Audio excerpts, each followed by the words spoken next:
The world outlook of the goal of knowledge is anthropomorphism.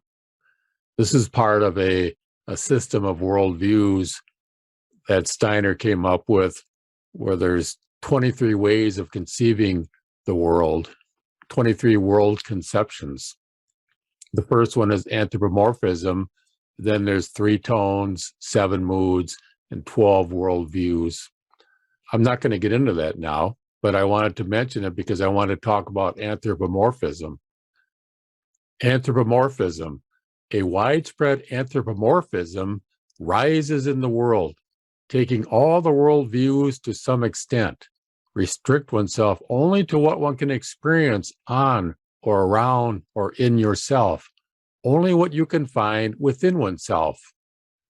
So this is another indication or description of the spirit of the philosophy of freedom, to restrict oneself only to what you can experience on or around or in yourself, only what one can find within oneself. The philosophy of freedom is a description of the path of Rudolf Steiner.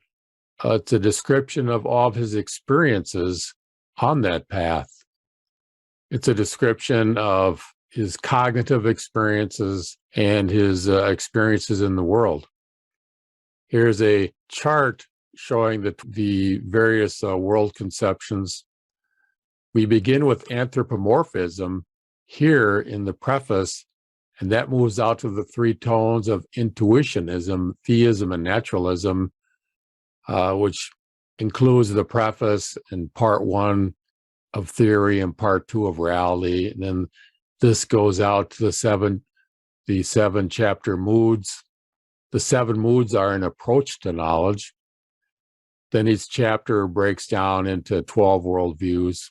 It begins with an introduction from one of the 7 moods, and then from there follows with 12 worldviews of different views on each of the chapter topic.